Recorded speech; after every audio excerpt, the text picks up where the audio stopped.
네, 안녕하세요. 정보수의 땅 따먹기 정진관입니다. 오늘은 안양시 부동산에 어쩌면 괴물이 등장할지도 모르겠다. 이렇게 말씀드리겠습니다. 이름하여 인덕원역 복합환승센터가 되겠습니다. 자, 부동산은 무조건 교통 플러스 인구죠. 교통이 좋은 곳에 사람이 몰리게 되어져 있고 이미 사람이 많은 곳이라고 하면 정부에서 반드시 그 일대를 개발하게 되어져 있으며 한 노선, 두 노선 꽂힐 수밖에 없고 그러면서 그 일대를 먼저 선점한 이들의 자산은 자연스럽게 증식이 되어져 왔다. 이 공식에 대해서 설명드리고 있습니다. 자, 오늘은 이렇게 진행토록 하겠습니다. 인덕원역 복합환승센터 어디 생기나 한번 볼게요. 안양시 동안구 광양동 인덕원역 1원에 만들어진다고 하고요. 오늘날 4호선과 버스 37개 노선 다니고 있다고 하면 앞으로 경강선, 인덕원 동탄선까지 들어갈 계획뿐만 아니라 GTX 신호선과 인천 2호선까지 언급되는 그곳이죠. 결론, 오늘날 한 개 노선만 있지만 두 개 노선 이미 진행하고 있고 앞으로 엄청난 파급력을 가진 두 개 노선도 추가적으로 들어갈 가능성이 크다. 즉 5개 노선을 어쩌면 머금을 수도 있는 곳, 그곳이 바로 인덕원역이다 말씀드리겠습니다. 사업 내용은 장내 수도권 주요 교통 결점점이 될 인덕원역에 통합대합실, 버스 정류장 등 복합환승센터를 구축토록 하겠다. 사업기간은 22년부터 25년까지로 잡고 있고요. 총 사업비는 7,180억 원으로 잡혀져 있습니다. 이 모든 계획은 제3차 환승센터 및 복합환승센터 구축 계획에서 검토해 보실 수 있고요. 다음으로 오늘날 휘몰아치는 파도, 흐름, 맥 한번 짚어보는 시간 갖도록 하겠습니다. 출발하겠습니다. 자, 인덕원역 복합환승센터 바로 한번 출발해 보도록 하겠습니다. 동안구 광양동 인덕원역을 검색을 하면은 바로 이곳이 나오죠. 그곳을 중심으로 도보 15분 거리 동그라미 한번 그려봤고요. 토지의 용도를 보니까 인덕원역을 중심으로 아래쪽은 주거지 또는 공업지, 그 위쪽은 그린벨트를 머금고 있는 이곳, 그 중심에 인덕원역이 있다 말씀드리겠습니다. 자, 그러면은 행정구분은 어떻게 나눠지나 한번 말씀드려보면은 이게 하얀 색깔 점선을 기점으로 해서 좌측은 안양시, 우측은 과천시로 구성이 되어져 있고 인덕원역을 중심으로 12시 방향으로 뻗어나가는 과천대로, 그리고 9시 방향으로 뻗어나가는 관악대로, 6시 방향으로 뻗어나가는 홍안대로, 4시 방향으로 뻗어나가는 안양 판교로, 그 중심에 바로 오늘날 인덕원역이 자리하고 있다 말씀드리겠습니다. 자, 오늘날 이러한 노선 흐르고 있죠. 지하철 4호선 이렇게 보시는 바와 같이 흐르고 있다고 하면은 앞으로 월판선이라고 부르는 월곡 판교선도 이곳 일대로 들어갈 예정이죠. 이미 착공은 했고 26년을 목표로 열심히 달리고 있다 말씀드리겠습니다. 다음으로 인덕원 동탄선이죠. 인동선이라고도 부르는데 그것 또한 이미 사업이 시작이 됐고 이곳을 중심으로 이렇게 보시는 바와 같이 흐르고 있다 말씀드릴 수 있고요. 다음으로 이것까지 들어가게 되면 총 5개 노선 들어간다 말씀드린 거죠. 안양시가 GTX C사업을 민자사업으로 제안해서 인덕원역을 포함시킬 뿐만 아니라 인천 2호선까지도 이쪽 일대로 모여라 라고 이야기하고 있다는 거죠. 이 기사는 안양시에 가면 검토 가능하시고요. 21년 6월 25일자 기사가 되겠습니다. GTX 신호선 인덕원역 정차에 이어 인천 도시철도 2호선 연장까지도 추진하겠다라는 흐름 체크해 볼 수 있고, 정수 이렇게 살짝 비켜볼게요. 안양시청 홈페이지에 들어가서 보면은 GTX 신호선 인덕원역 인천 2호선 안양 연장까지 담당 공무원 선정이 되어져 있다 말씀드릴 수 있겠습니다. 자, 뿐만 아니라 22년도 안양시장께서 이민년 새해가 밝았습니다 라고 시작으로 해서 주요 사업 내용 중에서 GTX 신호선 인덕원역 정차 사실상 확정이다 라는 내용도 언급을 하시죠. 어쨌든 굉장히 좋은 노선이 많이 몰릴 수밖에 없는 곳이고 어느 정도 가시권에 충분히 들어와 있다. 이렇게 흐름 체크해 볼 수 있겠습니다. 자, 그러면 앞으로는 어떠한 흐름으로 갈지 한번 큰 틀에서 바라보면 이렇죠. 미래 지도가 크게 바뀔 수도 있을 것 같은데 오늘날 관악대로와 안양 판교대로를 중심으로 남쪽은 도심이고 북쪽은 그린벨트예요. 이렇게 보시는 바와 같이 관악대로와 안양 판교대로 요거를 중심으로 아래쪽은 도심, 위쪽은 그린벨트인데 사진은 인덕원역을 중심으로 아래는 이렇게 도심 엄청나죠? 그 위쪽은 텅 비어져 있는 느낌이죠. 사실 인덕원역을 보면은 정고수 부천 종합운동장도 안 떠올릴 수 없어요. 이거랑 거의 비슷한 느낌을 구성하고 있죠. 어쨌든 앞으로 주목해봐야 될 곳은 북쪽이다. 자, 왜 그런가 말씀드려보면 이렇습니다. 21년 9월 26일자고요. 안양시 인덕원역 주변에 도시개발사업 내년 말 착공, 개발제한구역 해제까지 진행을 한다 합니다. 복합환승센터, 공동주택 등 건립을 계획하고 있죠. 기사 한번 읽어볼게요. 안양시는 23일 경기도가 오늘 인덕원 일대 개발제한구역 해제를 알리는 도시관리계획 결정 변경 및 지형도명 승인을 고시했다고 밝혔다. 내년 말 개발공사 본격화를 목표로 도시개발사업 구역 지정 및 개발계획 수립, 실시 인가 등 나머지 관련 절차 또한 신속하게 진행할 예정이다 라고 이야기하죠. 안양시가 경기도 주택공사 지회치와 함께 2천억 원 정도 투자해서 동안구 광양동 157번지 일대에 15만 974제곱미터 부지를 대상으로 복합환승센터와 어우러질 공동주택, 단독주택, 근린생활시설, 문화체육시설 등도 잔뜩 집어넣도록 하겠다라고 이야기하죠. 공동주택 같은 경우는 2025년 하반기쯤에 입주를 목표로 열심히 달린다고 합니다. 여기서도 마찬가지로 GTX C노선 당연히 언급이 되죠. 그러면 여기서 핵심 지번이 하나 나오죠. 광양동 157번지가 어딘가 한번 살펴볼 필요가 있는데 바로 이곳이 되겠습니다. 안양시 동안구 광양동 157번지. 이렇게 보시는 바와 같이 버스 차고지로 구성이 되어져 있고 이름은 인덕원 환승주차장. 이미 오늘날 자리하고 있고 그곳에 앞으로 엄청난 건물을 지어서 업무와 상업과 문화까지 어우러질 그런 엄청난 시설을 넣겠다라고 이야기하는 겁니다. 자, 조금 더 큰 지도로 보면은 여기 가운데 인덕원역을 중심으로 여기 파란 색깔 섹터 보이실까요? 오늘날은 그린벨트 개발제한구역 초록 색깔임에 틀림이 없지만 앞으로 이 일대에서 최고 가는 시설이 바로 이곳에 들어갈 예정이다 말씀드릴 수 있겠습니다. 자, 일대의 주택 흐름 한번 볼 필요가 있겠죠. 자, 보시던 바와 같이 호가가 굉장합니다. 10억 원대 넘어가는 거 어렵지 않게 찾아볼 수 있고요. 이미 이 일대도 2배가량 가격이 오른 모습 체크해 볼 수 있었는데 오늘날 핵심 포인트죠.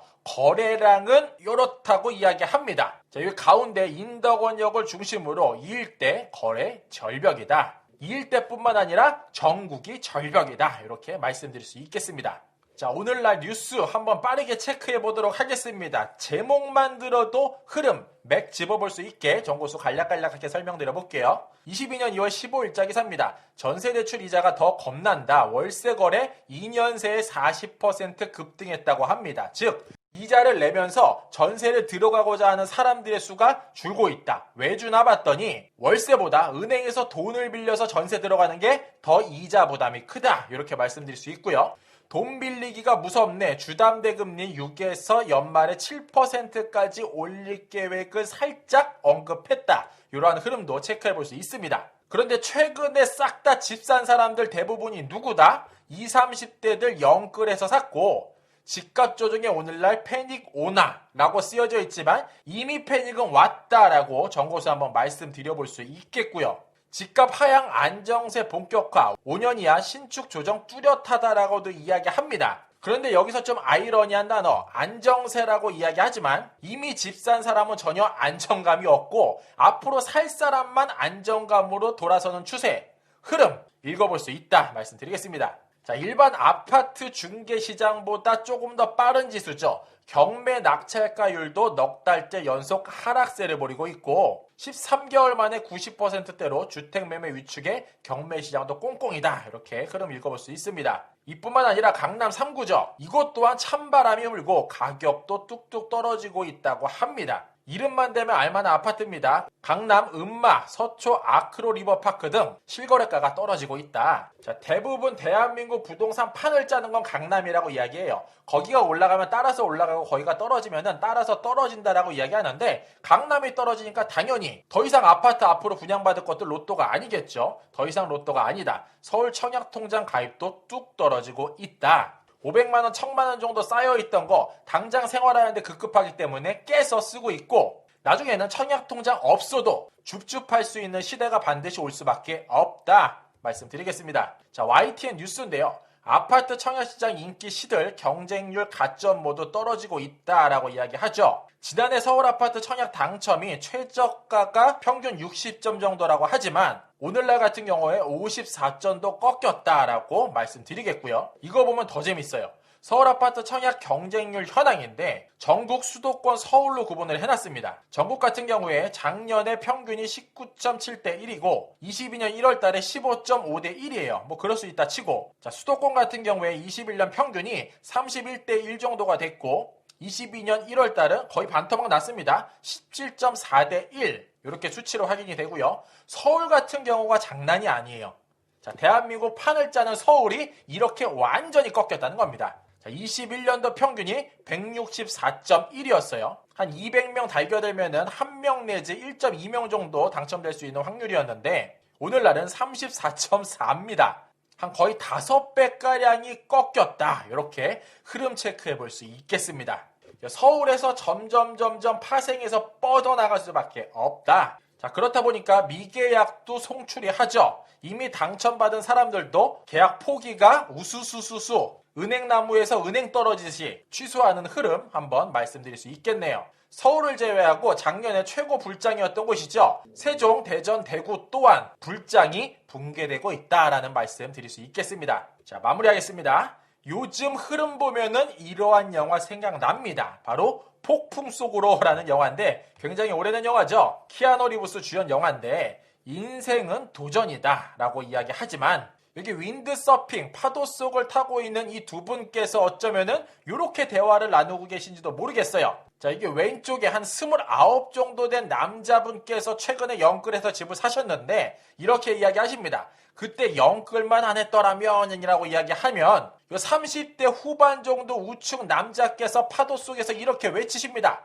1년만 시간을 돌릴 수 있다면 어떨까라고 간절하게 목 놓아 이야기하죠. 하지만 우리에게는 반드시 기회가 있고 이미 혹시 발을 담그신 분이라면은 하루빨리 현명한 판단 해보시기를 전문가의 상담을 받고 맥 한번 짚어보시기를 권면드리고요. 자, 왜 기회가 올 수밖에 없냐? 부동산 시장이든 주식 시장이든 사이클이 있어요. 크게 10년이란 기준을 잡고 있는데 자, 역대 대통령 이름이 쭉 나오죠. 김영삼, 김대중, 노무현, 이명박, 박근혜, 문재인이 나오고 임기 초가 회색깔, 임기 말이 파란 색깔로 구분이 되어져 있습니다. 서울 아파트값 시세고요. 자, 김영삼 대통령 때는 그냥 쏘쏘. 김대중 대통령 때 굉장히 많이 오른 거 볼 수 있죠. 73% 정도 올랐다고 합니다. 그리고 노무현 대통령 때가 임기 초 그리고 임기 말 때를 비교를 해보면은 2배가량 오른 거를 확인해 볼 수 있어요. 그 다음에 이명박 박근혜 정권 때는 오히려 하향 혹은 거의 보합세 정도로 유지가 됐다면 오늘날 문재인 대통령 때 약 2배 정도가 올랐죠. 그러면 이 사이클을 그대로 한번 고려를 해볼 때 다시 이명박 박근혜 정권과 같은 흐름으로 갈 수밖에 없다. 이때 판교 아파트도 미분양이 났었고 양주도 미분양이었고 인천도 미분양이었죠. 그때 고수들은 최저점에서 최저기에 그것을 선점한 이들이 오늘날 발생을 했었던 거예요. 그래서 정보수 계속해서 흐름을 타자, 맥을 짚자, 파도를 타자라고 말씀드리는 겁니다. 자, 이뿐만 아니라 엎친 데 덮친 격으로 미래부동산은 이렇죠. 부동산 공급 폭탄, 인구 소멸로 지방은 텅텅 비기 시작을 합니다. 공급은 폭탄되고 지방은 텅텅 비고 인구는 쭉쭉 빠지고 이자율은 점점 높아지고 파도는 점점 휘몰아치고 자, 이뿐만일까요? 메타버스라고 해서 어스투 사진 제가 한번 가지고 와봤는데 제2의 지구가 만들어지기도 합니다. 사이버상에서 그렇죠. 자, 이러한 흐름 속에서 그래도 그나마 이곳은 상대적으로 안전할 수밖에 없다. 왜냐하면 이미 철도도 들어가 있고 뿐만 아니라 1개, 2개, 3개, 4개 노선 정도 더 들어갈 예정이고 그곳 일대에 약 7천억 원 이상 되는 엄청난 예산이 투하돼서 복합환승센터가 들어간다면 그 일대 부동산 다 망해도 그곳으로 몰릴 수밖에 없고 어쨌든 그 일대는 탄탄하게 유지가 될 확률이 크다라고 말씀드리는 겁니다. 어디가 그렇죠? 바로 환승센터 및 복합환승센터가 바로 그곳이다. 이렇게 다시 한번 언급드리며 이 시간 마무리 토록 하겠습니다. 이상으로 정고수였습니다. 안녕.